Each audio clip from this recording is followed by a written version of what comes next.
Hello बच्चों, आज मैं आपको कक्षा 10 में क्षितिज के काव्यखंड से कन्यादान इस पद्यांश को पढ़ाने जा रही हूँ।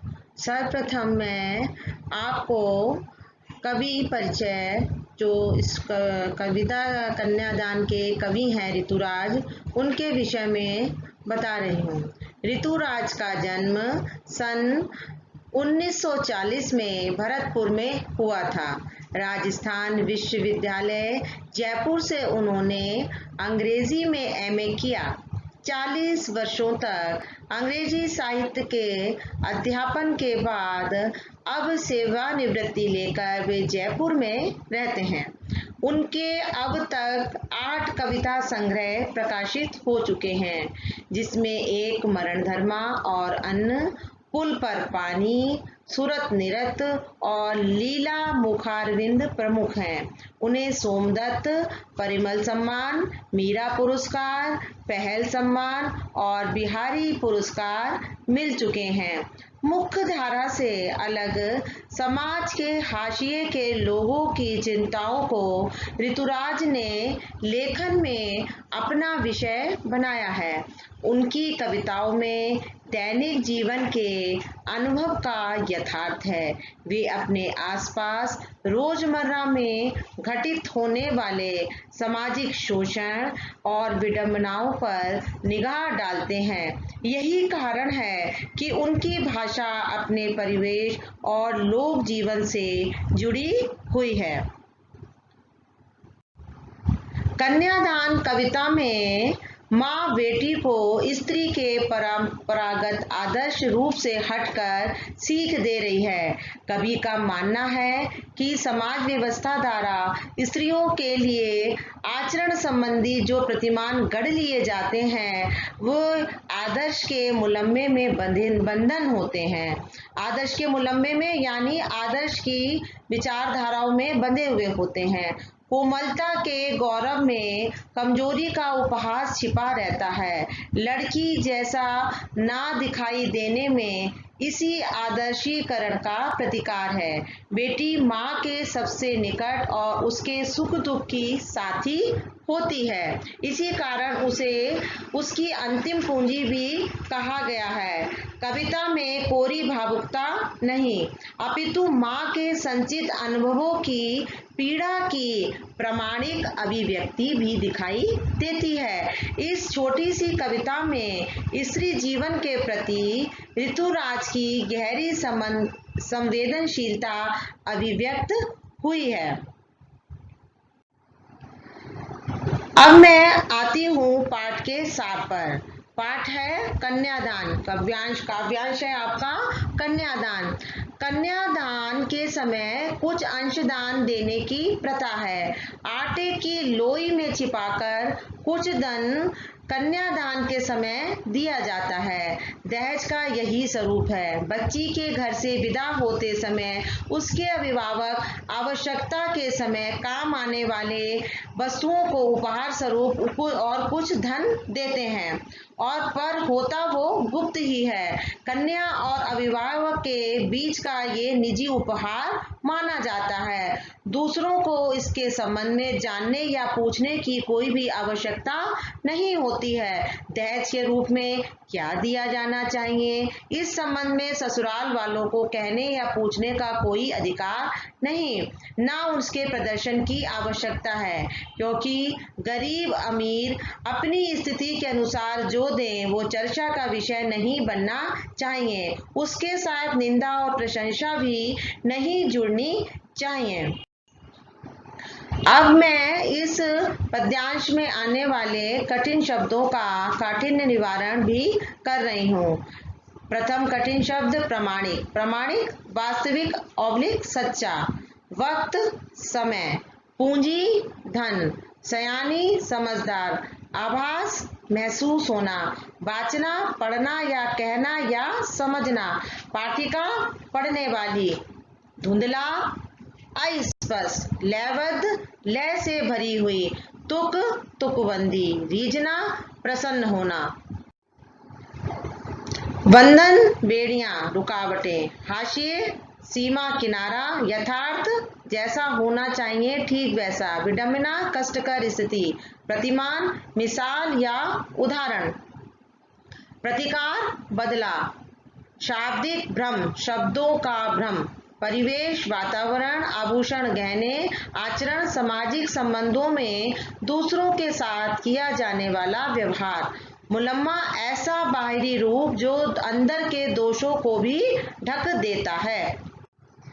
अब कन्यादान का जो काव्य का मुख्य अंश है हम उस पर आते हैं। कितना प्रामाणिक था उसका दुख, लड़की को दान में देते वक्त जैसे वही उसकी अंतिम पूंजी हो।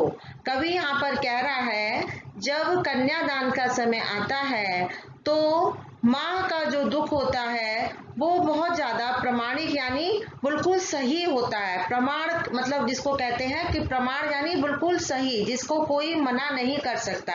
तो उसका दुख इसलिए प्रामाणिक होता है कि वो लड़की को जब मानो ऐसा लगता है कि वो दान में दे रही है, जैसे कि उसकी जमा करी हुई जीवन भर की वो कमाई को उसे दान में दे रही हो, यानी उसे किसी लड़की को नहीं दान में दे रही हो, जिसको वो लड़की दान में दे रही हो उसको लगता है कि मानो वो उसको अपनी जीवन भर की जोड़ी हुई पूंजी यानी पैसा, अपना रुपया, अपना धन सब कुछ दे रही हो। लड़की अभी सयानी नहीं थी, सयानी मतलब बहुत बड़ी नहीं थी। उसके हिसाब से सयानी का अर्थ होता है चतुर, चालाक या समाज की चीजों को बहुत ज्यादा बारीकी से समझने वाली।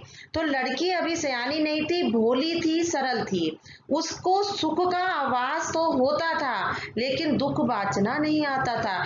यानी वो समझ रही थी कि जो शादी हो रही है, जो विवाह हो रहा है, उससे जो उसको सुख मिलेगा समाज में, जो उसको पारिवारिक सुख जो मिलने जा रहा है, वो केवल उसी के बारे में सोच रही थी। अभी वो सुख दुख को तोल नहीं पा रही थी कि सुख के साथ में दुख भी होता है। यानी उसे सुख तो आता था महसूस करना, क्योंकि यहाँ पर उसने अपने माँ के घर पर कभी दुख ना देखा था, ना उसको दुख को बयान करना भी आता होता है। पाठिका थी वो धुंधले प्रकाश की, जैसे कोई पढ़ने वाली कोई बच्ची पाठिका है ना। पाठिका किसे कहते हैं, जो पढ़ता है ना। तो उसके धुंधले प्रकाश की, जो पढ़ तो रही है, चीजों को समझ तो रही है, लेकिन बहुत क्लियर, बहुत साफ नहीं समझ पा रही है। तो कवि ने कहा है पाठिका थी वो धुंधले प्रकाश की, कुछ तुकों और लयबद्ध पंक्तियों की। जैसे जब हम किसी काव्य को पढ़ते हैं तो उसमें तुकबंदी होती है, लय होते हैं, रस होते हैं, छंद होते हैं, सब कुछ छिपे हुए होते हैं। तो हम जिस तरीके से पढ़ते चले जाते हैं उसके अंतर में जो आए हुए रस, अलंकार, उसको हम बारीकी से नहीं समझ रहे हैं। उसी तरह की वो पाठिका थी जैसे मानो धुंधले प्रकाश की। कविता तो वो पढ़ रही है, जीवन को तो वो जी रही है, लेकिन वो उसके अंदर के सुख दुख अनुभव, कच्चे पक्के जो चीजें हैं उसकी, वो उसको बहुत स्पष्ट रूप से व्यक्त अभी करने की उसमें मानो जैसे सामर्थ नहीं आ पाई थी। माँ ने कहा पानी में झांक कर अपने चेहरे पर मत रीझना। माँ सीख दे रही है अपनी बेटी को कि जब हम किसी जलाशय के पास जाते हैं तो हमारी एक स्वाभाविक आदत होती है कि अगर ठहरा हुआ सा पानी होता है तो हम उसमें झांक कर अपने चेहरे को देखते हैं कि हमारा चेहरा कैसे दिखाई दे रहा है, और अगर अच्छा दिखाई दे रहा होता है तो हम उस पर बहुत प्रसन्न होते हैं। तो कवि ने कहा है यहाँ पर माँ के माध्यम से क्या, कि माँ कह रही है कि पानी में झांकना तो, लेकिन अपने चेहरे को देखकर खुश मत हो जाना। ये समझना ये पानी है, इसका पानी के रूप में ही हमें उपयोग करना है। आग रोटियां सेकने के लिए है, जलने के लिए नहीं। आग क्या होती है, जो गैस है, जो आग है, जो हमारे घर में अग्नि स्वरूप में जो भी यंत्र उपलब्ध है, उपकरण उपलब्ध है, वो क्या है, उसी के लिए है। जैसे जिस प्रकार हम गैस का प्रयोग आग जो होती है गैस में, तो उसका प्रयोग हम रोटियों को सेकने के लिए करते हैं। जलने के लिए नहीं। तो कवि के माँ क्या कह रहा है, माँ के माध्यम से क्या कहलवा रहा है कि जो जीवन की जो मूलभूत चीजें हैं, पानी, आग, वस्त्र, आभूषण, ये सब क्या है, इसको उसी रूप में आपको प्रयोग करना है, उसका दुरुपयोग नहीं करना है। या पानी को पानी का प्रयोग पानी के लिए करना है, आग का उपयोग आग के लिए करना है। आग रोटियां सेकने के लिए है, जलने के लिए। आजकल बहुत सारी चीजें ऐसी सुनने में आ जाती हैं कि बच्चे अब भावावेश में आकर, जल्दी से सुख दुख को नहीं समझ पाकर, गंभीरता से ना सोचकर एकदम कुछ बड़ा निर्णय ले लेते हैं। तो यहाँ पर एक बहुत बड़ा संदेश छिपा हुआ है बच्चों के लिए, कन्याओं के लिए, कि आग रोटियां सेकने के लिए है, जलने के लिए नहीं।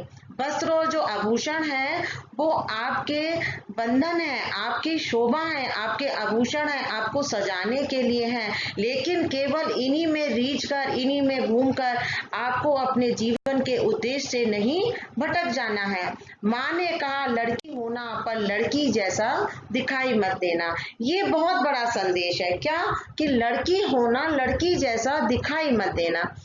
यानी लड़कियों वाले गुण तो आपके अंदर अवश्य होने चाहिए, शील, मर्यादा, लज्जा, है ना, एक अपना जो आपका रहन सहन का तरीका, ये सारे लड़कियों वाले जो उचित गुण हैं वो तो आप में होना ही चाहिए। लेकिन लड़कियों जैसे आप भावुक मत होना, लड़कियों जैसे अपने पर अन्याय और अत्याचार मत होने देना, लड़की होना लड़की जैसे दिखाई मत देना। ये बहुत बड़ा एक माँ ने अपनी बेटी को सीख दी है। और इस माध्यम से मैं भी यही कहना चाहूंगी बच्चों आपसे कि ये कन्या ये जो कविता है ये आपके आने वाले जीवन के लिए एक बहुत बड़ा संदेश और एक बहुत बड़ा शिष्टाचार, एक बहुत बड़ा अनुशासन की सीख दे रही है।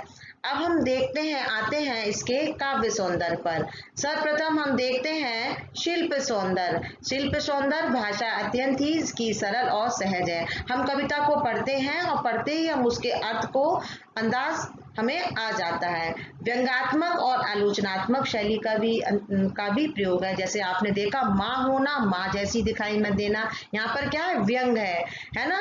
पर जल बताया उसने कि आग रोटियां सेकने के लिए है, तो ये क्या है, आलोचना भी की है। जल में चेहरा देखकर मत रीझना, यहाँ पर इन सब में क्या हमें दिखाई दे रहा है, व्यंग और आलोचनात्मक शैली का प्रयोग दिखाई दे रहा है। भोली एवं सरल, सयानी जैसे विशेषणों का भी प्रयोग किया गया है। लयबद्ध और स्त्री जीवन में तत्पुरुष समाज यानी धुंधला प्रकाश में कर्मधारय समास का प्रयोग है। यहाँ पर प्रकाश क्या है, विशेष, और धुंधला क्या है, विशेषण। विशेषण और विशेष का समास क्या होता है, कर्मधारय समास होता है। कुछ तुकों और कुछ में अनुप्रास, है ना, जहां पर एक ही वर्ण की आवृत्ति होती है, यहाँ पर आप देख रहे हैं का और का वर्ण की आवृत्ति बार बार हो रही है, तो अनुप्रास अलंकार है। जैसे वही अंतिम पूंजी हो, जैसे, जैसे, तैसे, जहां पर शब्दों का प्रयोग होता है वहां पर कौन सा अलंकार होता है, उत्प्रेक्षा अलंकार। तो यहाँ पर उत्प्रेक्षा अलंकार का भी प्रयोग किया गया है। इसी काव्य सौंदर्य के साथ में मैं आपको इस कन्यादान कविता का अंश जो मैंने आपको पढ़ाया है उसके लिए मैं आपसे चाहूंगी कि एक बार आप अपनी पुस्तक से भी अवश्य इस कन्यादान के काव्य खंड को पढ़ें और आगे की चर्चा, अभ्यास की चर्चा हम इसके बाद में नेक्स्ट स्लाइड में करेंगे। धन्यवाद।